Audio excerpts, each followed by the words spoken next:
En cumplimiento de la resolución del 12 de abril de 1944, la Cámara ha sido convocada a sesión solemne a los efectos de conmemorar el Día de las Américas para oír la disertación que sobre la personalidad de don Francisco de Miranda realizará el representante nacional Jaime Mario Trovo. Antes queremos saludar al señor Presidente de la República, Luis Alberto Lacalle, que está en la bandeja de mi derecha, y a los embajadores que están en la primera barra. Tiene la palabra el diputado Jaime Mario Trovo. Muchas gracias, presidente. Señor presidente, señores legisladores.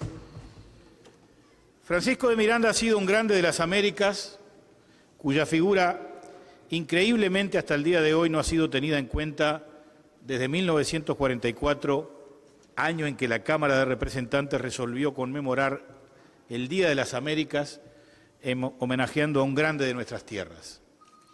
Su magnífica personalidad y su peripecia de vida lo colocaron en posiciones envidiables en América y la de pensadores liberales como Bentham en Europa, en Asia Menor y el norte de África, en momentos de gran trascendencia para la civilización occidental. Sus ideas y proyectos para la emancipación y la construcción de una gran nación americana, fuertemente influidas por las ideas de las revoluciones, especialmente la Revolución Americana, alimentaron el proceso emancipador del Imperio Español. Pero también, quizás como ocurrió con muchos grandes, murió condenado al ostracismo y el desinterés de sus contemporáneos. Sus éxitos políticos y militares, pero especialmente los de sus ideas de libertad, que fueron una gran contribución a la soberanía americana, generaron envidia, desprecio y temor. Y sus últimos días tuvieron una analogía con el recorrido final de la vida de Artigas, nuestro héroe liberal y americanista. La libertad, el federalismo y la unidad sudamericana pueden ser la síntesis del pensamiento de ambos.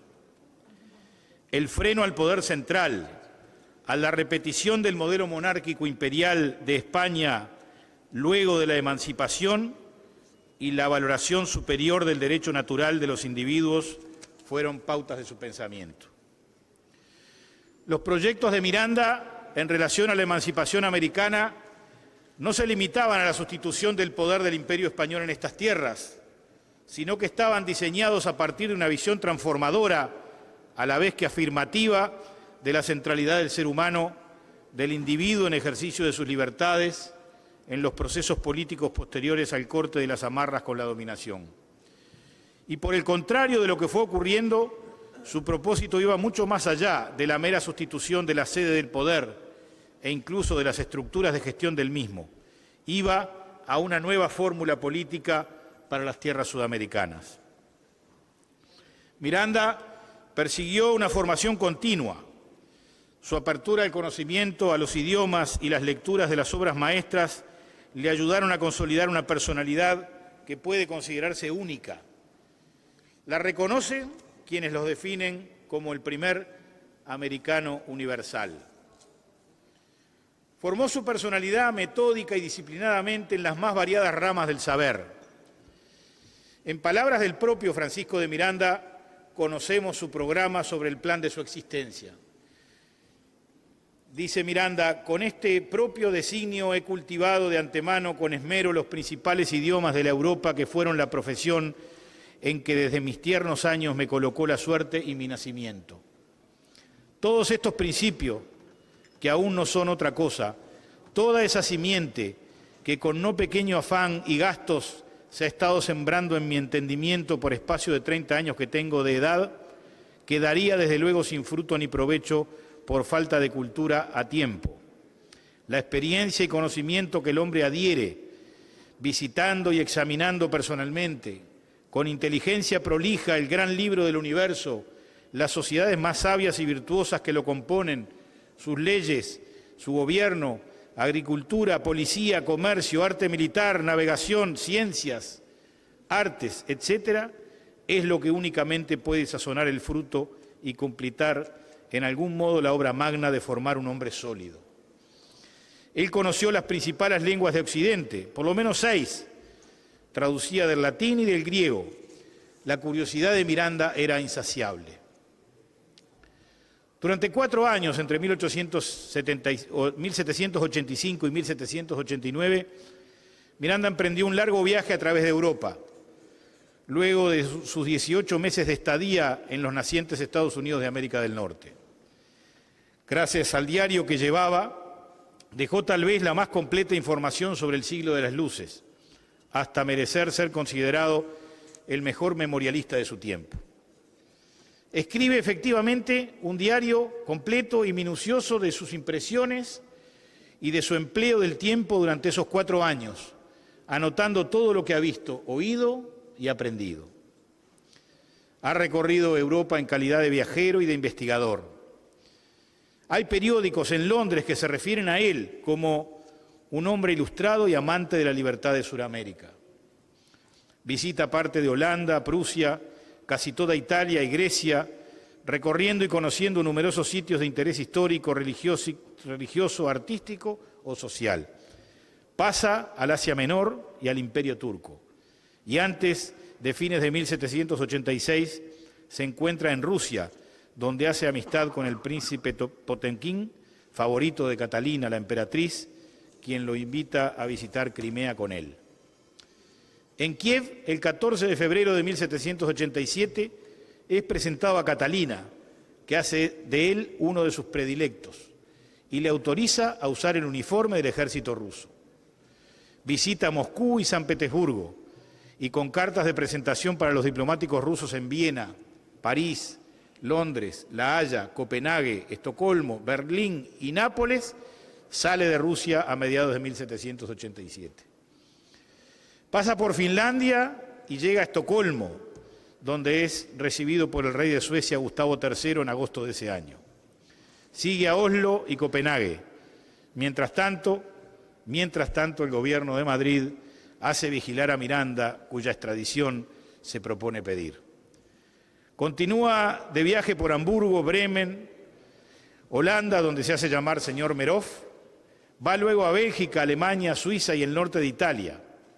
Y para desvirtuar las persecuciones de la corona española, usa en esa época el nombre de Monsieur Meyrat. De Ginebra va a Lyon y el 16 de febrero de 1789 se encuentra en Marsella. Sale para el centro y luego el norte de Francia hasta París y regresa a Inglaterra el 18 de junio del mismo año. En Londres reanuda sus conversaciones con el primer ministro William Pitt y Lord Grenville sobre la proyectada emancipación de Hispanoamérica, presentándoles planos y estudios de operaciones militares posibles en América. En 1791, todas las gestiones de Miranda ante el Gabinete de Londres pueden resumirse en esas pocas palabras que escribió el ministro William Pitt, el joven. Mis miras han sido siempre y son hoy tan solo las de promover la felicidad y la libertad de mi propia patria, América del Sur, excesivamente oprimida. Precisamente en Londres, Francisco de Miranda toma contacto con Jeremy Bentham, a quien influye para despertar su interés en la independencia americana.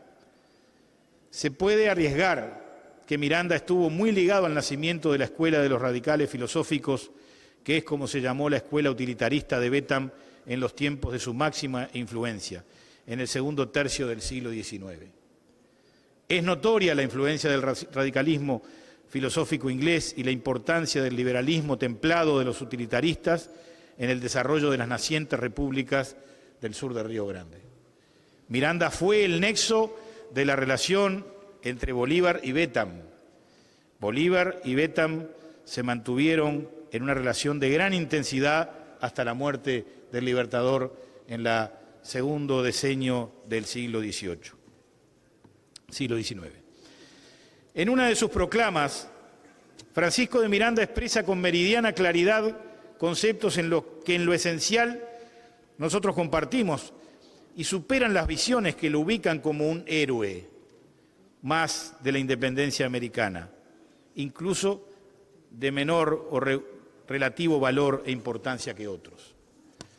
Dice Miranda en una cita que es algo extensa, pero que es muy clara en el pensamiento que tiene sobre la perspectiva del futuro de su América del Sur. 3 siglos de opresión son una lección sobradamente larga para enseñarnos a conocer nuestros derechos. Estos son la seguridad personal, la libertad, la propiedad, tan esenciales al hombre que vive en sociedad. Mas, ¿qué libertad, qué seguridad podemos tener nosotros en nuestras personas ni en nuestros bienes cuando el déspota se hace dueño de vidas y haciendas y cuando sus satélites nos privan de una y otras el día que les da la gana? Cuando la menor instrucción, la palabra más indiferente, una queja vaga en la boca de uno de nosotros es crimen de Estado que nos conduce irremediablemente a la tortura, al presidio o a la muerte. Qué actuales palabras de Miranda, dichas allá en el lejano siglo XVIII. Compatriotas, sigue diciendo Miranda, el mundo está ya muy ilustrado para que suframos tantos ultrajes. Somos demasiado grandes para vivir en una tutela tan ignominiosa. Rompamos las cadenas de esta esclavitud vergonzosa y hagamos ver al mundo que no somos tan degradados como la España piensa. Sigamos las huellas de nuestros hermanos los americanos del norte, estableciendo como ellos un gobierno libre y juicioso. Obtendremos los mismos bienes que ellos obtienen y gozan al presente. No ha más de 25 años que son libres. Sin embargo, ¿qué ciudades no han edificado después de esta época? ¿Qué comercio no han establecido? ¿Qué prosperidad y contento no se ve entre ellos?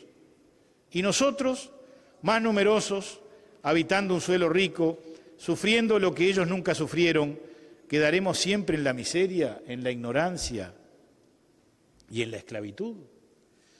Los Apalaches verán sus faldas cultivadas por manos libres y los Andes que dominan al mundo serán desiertos o habitados por esclavos infelices. El Delaware y el Potomac serán abiertos a todos los pueblos del mundo, mientras que el Amazonas y el Orinoco y tantos otros ríos majestuosos que bañan nuestro país quedan olvidados de los hombres. Las artes y las ciencias serán extranjeras en la América meridional, no compaisanos. Seremos libres, seremos hombres, seremos nación. Entre esto y la esclavitud no hay medio. El deliberar sería una infamia. El único enemigo que se puede oponer, sigue diciendo Miranda, a nuestra emancipación, está encadenado en su península, de donde no puede salir, ni evitar largo tiempo el castigo que les prepara una nación insulada y oprimida. Los buenos españoles que gimen sobre el estado de mi patria ven con gusto nuestra libertad. Tenemos amigos que nos protegen poderosamente y que impedirán que el tirano haga el menor esfuerzo contra nosotros. Tenemos armas y generales de nuestro propio país acostumbrados a pelear por la libertad. Tenemos sobre todo razón y justicia y esto nos dará todo el vigor necesario. Así, compatriotas, todo depende de nosotros mismos. Unámonos por nuestra libertad, por nuestra independencia. Que desaparezcan de entre nosotros las odiosas distinciones de chapetones, criollos, mulatos, etc. Estas solo pueden servir a la tiranía cuyo objeto es dividir los intereses de los esclavos para dominarlos unos por otros. Un gobierno libre mira a todos los hombres con igualdad. Cuando las leyes gobiernan, las solas distinciones son el mérito y la virtud. Pues que todos somos hijos de un mismo Padre, pues que todos tenemos la misma lengua, las mismas costumbres y sobre todo la misma religión, pues que todos estamos injuriados del mismo modo, unámonos todos en la grande obra de nuestra común libertad. Establezcamos sobre las ruinas de un gobierno injusto y destructor, un gobierno sabio y creador, sobre la tiranía, la libertad, sobre el despotismo, la igualdad de derechos, el orden y las buenas leyes. Nuestras miserias cesarán con la tiranía. Nuestros puertos abiertos a todas las naciones nos procurarán la abundancia de lo que necesitamos y la salida de lo que nos es superfluo. Nuestras tierras recibirán toda especie de plantas sin restricción. No habrá más estancos, más tributos personales, más alcabalas, más guardas, ni ningún derecho impeditivo del comercio o de la cultivación de la tierra. Cultivaremos y traficaremos para nosotros, no para unos extranjeros codiciosos e injustos. Todo lo que contribuimos hoy a la España para que nos oprima, lo emplearemos en limpiar nuestros caminos, en hacer navegables nuestros ríos, en abrir nuestros canales para nuestro tráfico, en establecimientos para las ciencias y beneficencia pública. En fin, conciudadanos, ya no seremos extranjeros en nuestro propio país. Tendremos una patria que aprecie y recompense nuestros servicios. Una patria. Esta voz no será más una voz sin significado en nuestra lengua. Ella animará nuestros corazones de aquel entusiasmo divino con el que animó tantos pueblos célebres, antiguos y modernos. Por ella, el vivir es agradable y el morir glorioso. Esta descripción de su visión sobre una América potente, desarrollada a partir de las potencialidades de los pueblos, expresada en la suma de virtudes de los individuos ejerciendo su libertad, los territorios asociados en una unión federal, es notablemente diferente a las consecuencias de una emancipación imperfecta en sus resultados, como la que muestra nuestro continente y aún hoy día sufre. La voz de Miranda interpela gravemente a los autoritarismos totalizadores que seducen a las masas a renunciar a sus libertades para canjearlas por la dependencia de la beneficencia estatal administrada por burocracias mesiánicas.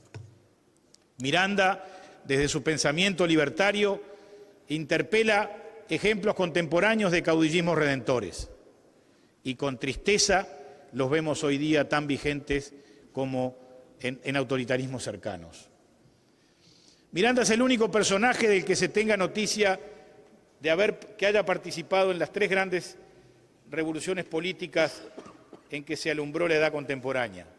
La Revolución estadounidense, donde Miranda combatió bajo la bandera española enemiga de la corona británica, la Revolución francesa, donde fue protagonista destacado por lo que le fue otorgado el título de héroe de la Revolución, y la Revolución hispanoamericana, en la Guerra de la Independencia venezolana, donde se lo conoce como el héroe de la independencia. Su nombre es el del único latinoamericano que está impreso en el Arco del Triunfo de París. Su retrato forma parte de la galería de los personajes en el Palacio de Versalles. Su estatua se encuentra frente a la del general Kellerman en el campo de Valmy, en Francia. Napoleón hizo una nota sobre la vez que cenó con Francisco de Miranda, diciendo que en Miranda hablaba Don Quijote, con la diferencia de que no estaba loco y que tenía el fuego sagrado en el alma. Solo por este hecho, Miranda merece estar en cualquier catálogo de las figuras liberales. El talento de Miranda, su formación e interés intelectual y político le pusieron en contacto con personajes que tuvo la nobleza europea y con prohombres de su tiempo. Tuvo contacto con Napoleón, con Humboldt, con Catalina de Rusia, con Thomas Jefferson, con William Pitt. Miranda en 1783 se embarca hacia Estados Unidos y es increíble que un hombre tan joven haya tenido el vínculo y el mundo tras los estudios que tuvo Francisco de Miranda. Vive allí en Estados Unidos 18 meses. Estudia el proceso de la Revolución Norteamericana. Frecuenta a prominentes ciudadanos, entre ellos a George Washington, Alexander Hamilton, Thomas Paine, Henry Knox, John Adams, futuro presidente, y Samuel Adams, y Gilbert de Lafayette, y esboza su primer proyecto de independencia de todo el continente hispanoamericano. Del conocimiento y relación de amistad con George Washington, se estima que fue iniciado en 1784 en la Logia de Virginia, fundada en 1777. Y he mencionado, hago una digresión, personalidades y figuras leídas por José Artigas, nuestro héroe, nuestro prócer. Una personalidad de las particularidades ideológicas de Francisco de Miranda que no se conoce o que no se quiere conocer a veces. Durante su estancia en Francia, Francisco de Miranda adhirió a la revolución que le nombró general y prestó sus servicios para la conquista francesa de los Países Bajos entre el 92 y el 93. Fue nombrado mariscal de campo por Danton, luchó en Valmy defendiendo la Revolución Francesa. Su genio militar le permite a Dumouriez que triunfe de los ejércitos federados que amenazan París. Un conflicto político de los que hay en la vida de los hombres políticos se lo pone pronto a su jefe de frente que lo envía para desacreditarle a pelearse en un combate perdido por anticipado. Trasladado delante del Tribunal Revolucionario, llega apenas a salvarse, sobrevive a la caída de los girondinos y es liberado y debe dejar Francia precipitadamente. Fue perseguido por el Comité de Salvación Pública durante el terror, pero se salvó de la guillotina por la caída de Robespierre. Luego presidió una junta de representantes de las colonias españolas de América, fundada en París en 1797, que respaldó su campaña en búsqueda de apoyos internacionales. En el año 98, cuando Francisco de Miranda tenía 48 años, funda la célebre organización conocida como la Gran Reunión Americana, conocida como Logia de los Caballeros Racionales. Esta organización tenía ante todo el objetivo político de idear y organizar un plan para perpetrar la liberación americana y dar origen a países libres bajo un modelo republicano. Defendía tanto ese orden político como el ideario de la emancipación. Está allí el germen de la Logia Lautaro, de decisiva influencia en el proceso de emancipación en nuestras tierras. Precisamente su vocación libertaria en pos de su tierra natal, América, lo llevó a gestionar apoyos en Norteamérica y en Europa para la Revolución Libertadora. Su personalidad dominante y su carácter comprometido lo llevaron a situaciones extremas, como pudo ser la ejecución cuando el terror en Francia o la entrega a las autoridades españolas en la propia Venezuela, conflicto mediante con Bolívar que lo llevó a una prisión en Cádiz, donde tras sus últimos tiempos de vida terminó enterrado en una fosa común. ¿Qué destino? No se sabe cuáles son los huesos de Francisco de Miranda, donde hay muchos huesos en una fosa común, lejos de su tierra. Francisco Miranda nació en Caracas en 1750. Su familia paternal es rica y de buena cepa, pero criolla. Se distinguió desde generaciones por hazañas múltiples. Llega a Cádiz en 1771, donde luego muere, y 2 años después de su llegada se compromete al servicio de España y sale a combatir en Marruecos. Las luchas para la independencia americana estallan pronto y Francia, queriendo consolidar sus posiciones en la región, declara la guerra a Inglaterra. Por el juego de las alianzas de familia, España se incorpora a un conflicto en el cual ve, sin embargo, la posibilidad de volver a entrar en Florida, en el norte de América. Miranda embarca con los españoles. Brillante en el combate, va a dejar pronto el ejército de España, fascinado por los insurrectos ingleses que le recuerdan la situación de su país sometido al yugo de la madre patria. Visita a las autoridades de la América Libre y trata de tomar contactos políticos con el fin de apreciar la ayuda que podría aportar el nuevo Estado a las colonias españolas. No logra su propósito de adherir dirigentes norteamericanos a su proyecto y vuelve de nuevo hacia Europa. Durante 5 años va a viajar en el continente y a recomendar la causa de la independencia en los territorios hispánicos del Nuevo Mundo. En Inglaterra, Alemania, Austria, Italia, en Constantinopla, en Moscú, por todas partes se encuentra con gente influyente, estudia los tratados comerciales y políticos, persigue su viaje en Europa del Norte antes de llegar a París en 1789 y se va de nuevo bastante rápidamente para Inglaterra para reaparecer en Francia 3 años más tarde. Su destino de libertador va entonces a tomar una muy diferente dimensión. De América del Norte organiza una expedición a Venezuela, pero no llega a proclamar la República. De vuelta otra vez en Inglaterra, Simón Bolívar le vuelve a llevar a su país y lo pone a la cabeza de la Junta venezolana. Consigue hacer votar la Declaración de Independencia en 1811, pero pierde en 1812 frente a los españoles en una última batalla. Es capturado y enviado a Cádiz, donde muere 4 años más tarde. La acción de Francisco de Miranda, sus testimonios escritos a través de una peripecia de vida única, el reconocimiento de quienes tuvieron contacto con él en el amplio mundo de esa época, sus ideas libertarias y su visión transformadora, a la vez que emancipadora para nuestras tierras de América, lo sobreponen a los límites geográficos del proyecto nacional con el que se identifica. Miranda, como Artigas, no miraron solamente por la lente de la independencia de un país o la construcción de un Estado. Abrevaron en las fuentes ideológicas de la Revolución Americana, concibiendo a estas tierras como el ámbito, el reino de las concepciones liberales que ubicaban al ser humano como centro de la organización política y social, y estas últimas al servicio suyo y de sus propias libertades. Hoy en nuestra América aún perduran las fuerzas ocultas de los autoritarismos caudillistas que someten las libertades justificándose en grandes objetivos populares y nacionales que no resultarán en otra cosa que el camino contrario de la emancipación por la que lucharon estos héroes, especialmente el homenajeado. Francisco de Miranda es una intensa fuente de ideas y pensamiento que América Latina tendría que tener hoy más en cuenta. No pocas de las cabezas de los movimientos por las independencias decimonónicas latinoamericanas entendían que no se trataba simplemente de cortar amarras con la metrópoli, sino que abogaban por la autonomía del individuo. Y este individuo, sujeto de derechos, de los derechos humanos que tanto se agitan, no será capaz de exigirlos y gozarlos plenamente si no es de la mano de su libertad. Por eso es que Miranda repetía en su muy frondosa correspondencia que no buscamos sustituir una tiranía antigua por otra tiranía nueva. Sus sueños apuntaban a sociedades libres en el sentido más estricto de la expresión. Peleó en el terreno de las ideas y en el militar, y en ambos casos con suerte varia y con las oposiciones, intrigas y difamaciones que habitualmente rodean a personas de su talla y estirpe. Puede resumirse el aspecto medular de su visión en una carta dirigida a Thomas Paine en 1797. La conservación de los derechos naturales y sobre todo de la libertad de las personas, seguido de sus bienes, es incuestionablemente la piedra fundamental de toda sociedad humana bajo cualquier forma política en la que ésta esté organizada.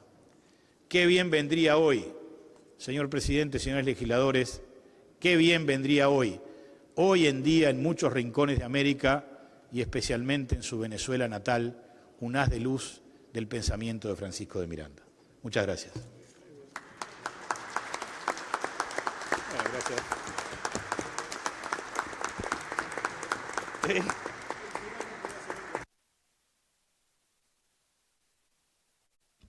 Queremos agradecer la presencia de los embajadores Arnoldo Herrera Vargas de Costa Rica, Daniel Guerrero de República Dominicana y el señor cónsul también de República Dominicana, Rafael Pinedo, que está en la primera barra. Hace una moción que llegó a la mesa. Mociono para que se envíen las palabras del homenaje vertido a la Cancillería, a las embajadas de los países de América, de Francia, Gran Bretaña y a la OEA, a los Congresos de América, al Parlatino y al Parlasur. Firme el señor representante Jaime Trobo. Se está votando, los que estén por la afirmativa.